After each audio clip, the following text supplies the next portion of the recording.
朋友们，那么我今天呢，还是要再继续讲一下卢比奥在慕尼黑安全会议上的演讲的一些深挖的精神还有解读。这应该是我最后的一集关于这个卢比奥这个讲话了，就是之后就结束了。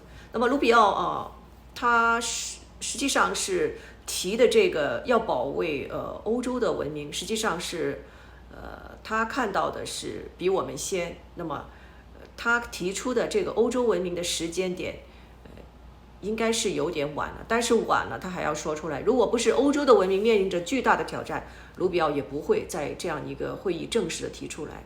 但是左派也不用骂卢比奥太多，因为最后你们左派的那个包容文化、多元文化还是会战胜曲高人厚寡、标准高、门槛高的欧洲文明或者是西方文明。我们大家其实很明显哈，你吃一个全聚德，不用说是贵吃的人少，你培训一个全聚德的厨师要多少年，要学多久？完你比你家常菜，人人都说我会做家常菜，为什么家常菜的餐馆会多过就是全聚德那么多，是吧？或者是低标准的这个烤鸭店，反正是家常的烤鸭。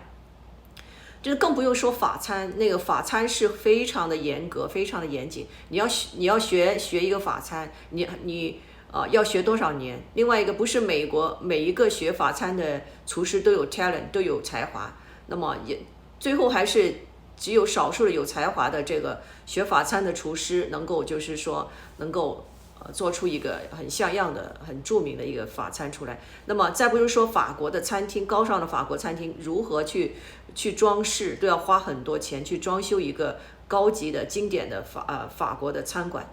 所以这些是非常的难的，就是说很高标准的欧洲的文明、西方的文明。那更不用说你要花多少年去培训一个钢琴家、一个小提琴家，像马友友大提琴家，一辈子都是在学，都在学习，都在练这些大提琴、钢琴、小提琴，就是没有一个完的。就是西方的这种就是欧洲的这种音乐是很庞大、很复杂的。那柴可夫斯基天鹅湖、胡桃夹子多复杂。你相反多元文化，我想怎么样都行，就随便拿一个就是通俗的歌手或者是一个土著的人的音乐动两动，打两下鼓，是吧？像 AOC 说要靠近indigenous people 就是土著的文化，还有墨西哥的文化。那么为什么不是西班牙的弗拉明戈舞？要学多久？要多难跳弗拉明戈舞？那么土著的舞相对来讲我都会跳，很多朋友都